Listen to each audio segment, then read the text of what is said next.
começando mais um vídeo aqui e dessa vez, galera, eu tô trazendo um vídeo que, em parte, é a proposta do trabalho de faculdade. Para quem não sabe, eu estou fazendo uma pós de Storytelling e Escrita Criativa para Negócios e a gente teve uma matéria, uma disciplina que era sobre narrativas humanizadas, né? Então, o objetivo, na verdade, a temática era interpessoalidade e narrativas humanizadas.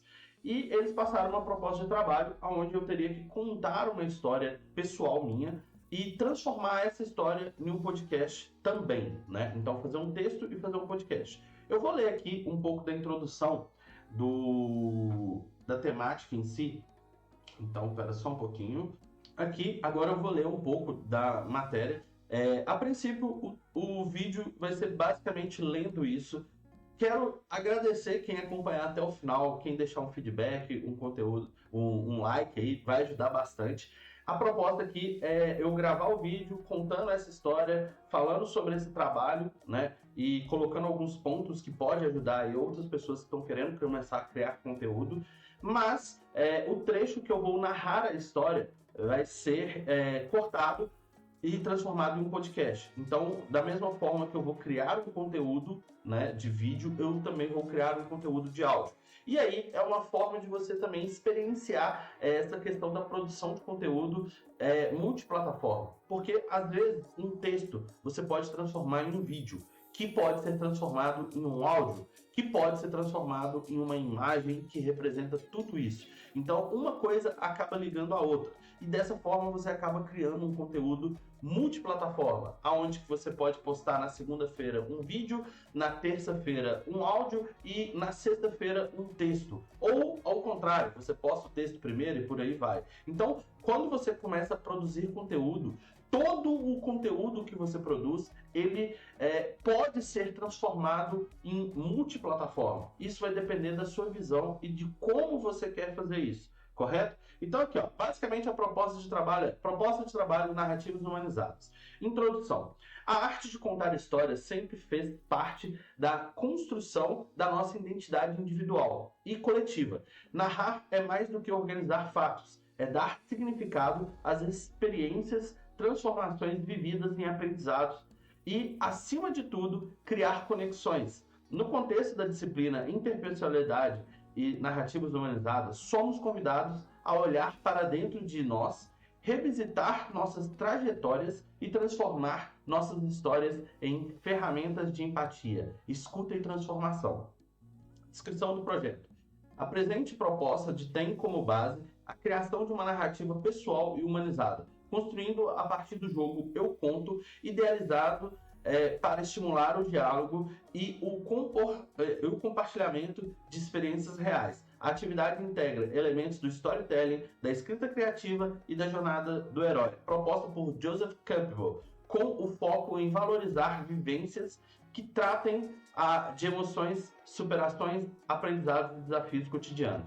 Para dar forma a essa proposta, o projeto é composto por duas entregas complementares. O texto narrativo, entre 2 e 3 laudas, contando uma história pessoal baseado em 20 cartas temáticas escolhidas conforme os acontecimentos reais vividos pelo autor. Um podcast onde a história é narrada em formato de áudio, promovendo ainda mais proximidade e sensibilidade, oralidade no processo comunicativo. Aqui, ó, a gente tem um objetivo. O principal objetivo da narrativa humanizada é despertar a escuta empática, promover o autoconhecimento e incentivar a expressão autêntica de histórias reais, que contribuam para a construção de vínculos mais profundos entre as pessoas ao transformar vivências em narrativas, ampliando nossa capacidade de compreender o outro, reconhecer nossa própria trajetória e, acima de tudo, humanizar os espaços de fala e escuta. Essa proposta parte do princípio de que todo ser humano carrega uma boa história e que, ao compartilhar, podemos gerar reflexões, inspirações, mudanças e fortalecimentos e fortalecer redes de cuidado, pertencimento e valorização da vida. Então, espero que eu consiga trazer algum desses aspectos para vocês, né? Uma reflexão, um senso de pertencimento, uma valorização da vida, né? Eu não vou colocar assim que é uma história de sofrência, podemos dizer assim, mas a forma com que eu lidei com um momento meio conturbado da minha vida em relação à profissão, à família e tudo mais. Então, a história que eu vou contar é a jornada de quem veste a sua própria camisa, que é uma jornada que eu fiz, né?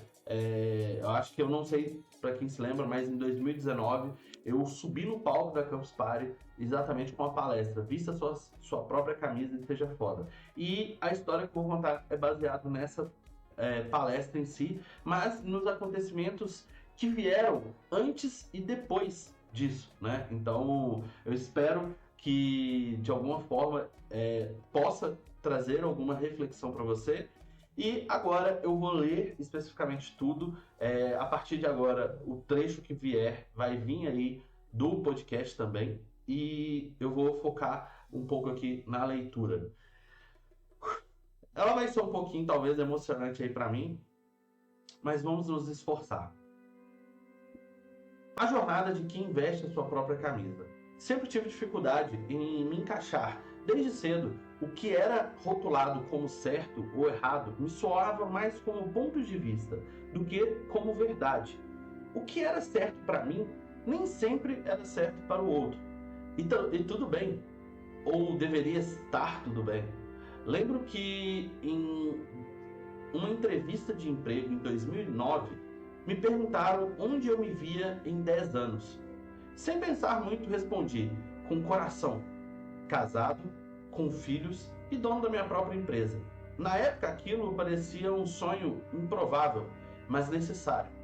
10 anos depois, em 2019, eu estava exatamente ali, casado com meu primeiro filho nos braços, encerrando minha empresa e subindo ao palco da Campus Party para palestrar. Falei sobre vestir a própria camisa, sobre ser foda, falei com propriedade, ou pelo menos achava que sim. Logo após esse evento, veio um sentimento estranho, difícil de nomear. Pouco depois, o mundo fechou as portas. A pandemia chegou e eu já estava fora do mercado, com a empresa encerrada e nenhum plano claro em vista. Por 8 anos, me dediquei à minha empresa e esses 8 anos não programei uma linha de código. Tudo o que sabia, aprendi sozinho. Programação, designer, marketing, tudo de forma autodidata. Mas bastava um silêncio, um questionamento, e tudo desmoronava dentro de mim. Era como se fosse uma fraude prestes a ser descoberta. Mesmo tendo estudado neurociência, PNL, desenvolvimento pessoal, hipnose, tudo por conta própria, nada parecia me validar. Na minha cabeça, sem um diploma, sem um carimbo, aquilo não podia ser real. E a síndrome do impostor se alimentava disso. Até minha faculdade de desenvolvimento de jogos parecia insuficiente. Eu pensava, nem nisso eu sou bom. Esse sentimento me perseguiu por 3 anos, até que no fim de 2021 resolvi voltar e recomeçar. Abri a IDE e encarei o código. Fiz entrevistas, muitas sem respostas, até que uma oportunidade apareceu para atuar como auxiliar, sem expectativa. Mas em menos de um mês estava liderando o desenvolvimento, mexendo com coisas que até ali eu achava que eu não conseguiria lidar. E o velho sentimento voltou. Só que dessa vez algo foi diferente. Meu gerente me dizia: você é foda, você sabe o que tem que fazer, você pensa à frente. E aí caiu a ficha. Eu sei, não tudo, mas eu sei. E o que não sei, eu aprendo. Sempre aprendi. Comecei a olhar para a minha história com mais compaixão. Hoje faço terapia e aprendi que muitos dos sentimentos que vivemos vêm do ambiente. Infelizmente, ambientes tóxicos podem nos minar. Mas hoje sei reconhecer quando algo não depende de mim e sei que o que depende eu dou conta. Ainda tenho dúvidas, ainda me questiono sobre certo e errado, Mas hoje eu sei que não preciso ter todas as certezas. Preciso apenas continuar e sigo lembrando de uma frase que eu ouvi, já atribuída a diversas pessoas, mas que se tornou minha bússola. Se você quer algo que nunca teve, faça algo que nunca fez. Foi o que eu fiz e sigo fazendo. Então, pessoal, basicamente isso aqui é um pequeno resumo narrado da minha história, né? Coisas que eu vivenciei. Eu tive um momento ali de crise do impostor, podemos dizer assim, aonde eu sempre me achei como uma fraude ou algo do tipo por aprender as coisas sozinho. Eu tenho uma facilidade para aprender as coisas. Eu tenho sei lá, uma ganância por conhecimento, podemos dizer assim. Apesar de ganância ser uma atribuição, de certo modo, ruim, pejorativa, eu tenho isso por conhecimento, eu busco conhecimento constantemente. E eu acho que todo momento da minha vida que eu precisei aprender alguma coisa, eu consegui aprender sozinho. Vendo um tutorial, lendo um livro, assistindo um vídeo, né? Estudando por conta própria, jogando as coisas ali no papel e fazendo, mas muitas vezes isso não validava o meu sentimento real de conquista, né? Tipo, aquilo eu merecia, eu não merecia, era certo fazer dessa forma, é errado fazer dessa forma. Hoje ainda tenho alguns problemas em questão de certo ou errado, eu me questiono muito sobre esse tipo de ideal, né, de certo ou errado. Eu me questiono muito sobre os gatilhos que me fazem ter um pensamento destrutivo, no sentido de achar que eu sou uma fraude, achar que eu não dou conta de fazer as coisas, achar que eu não sou bom o suficiente para atingir determinados resultados. E hoje eu consigo ali, por causa da terapia, ter essa consciência em relação ao o que eu realmente consigo e não consigo fazer. E como eu falei aqui no texto, o que eu não consigo eu aprendo, né? E aí, para concluir aqui o vídeo, eu coloquei também uma reflexão, né?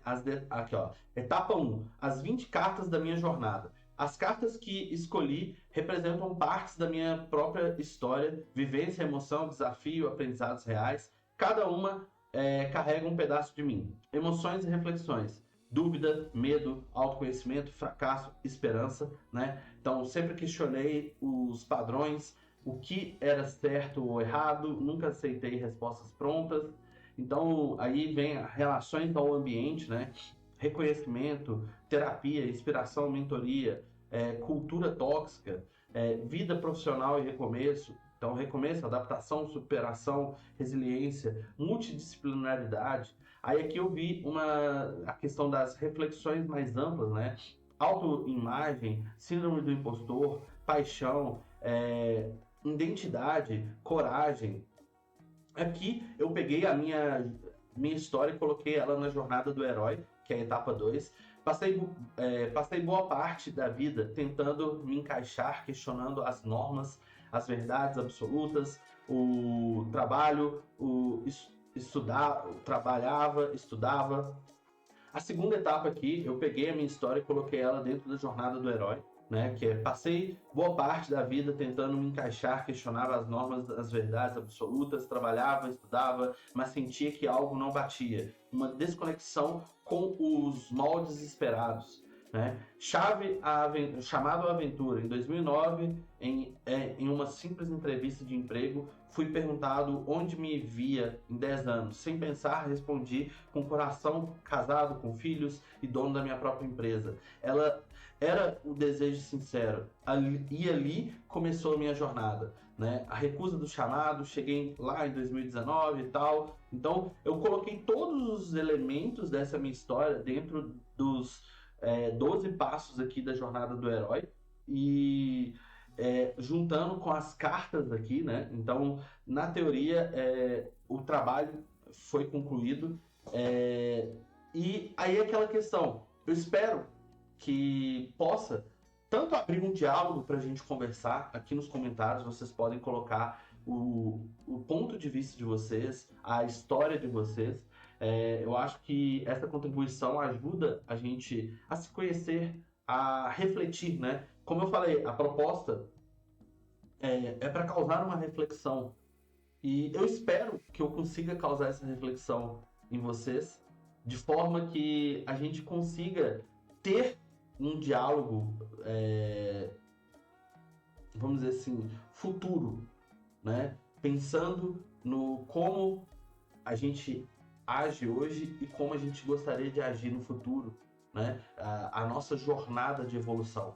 Como aqui fala no texto, narrar não é só organizar os fatos, é dar significado à experiência, transformar vivência em aprendizado. Então, aproveita esse momento e reflita aí sobre as coisas que você aprendeu, sobre a sua própria narrativa. Eu espero que esse vídeo tenha contribuído de alguma forma para você. Apesar de ser um vídeo de trabalho de pós-graduação, eu queria compartilhar com vocês que estão me acompanhando, né? A gente está aí há praticamente mais de 40 dias postando diariamente às 8 horas da manhã. E às vezes a gente tem algum vídeo extra, como esse aqui, por exemplo. Então, assim, vocês estão me acompanhando e muitas pessoas que estão aqui me acompanham desde o início do canal, passou por diversas mudanças no canal e vocês vivenciaram diversos elementos da minha jornada. Aqui, quando eu falo da síndrome do impostor e tudo mais, foi um período que a gente parou com o canal e eu acho que muitas pessoas aí sabem disso, né? E eu não vou me prolongar aqui porque eu já estou me emocionando. Então, quero agradecer e lembrando, dá aquela moral, nos vemos no próximo vídeo. Tchau!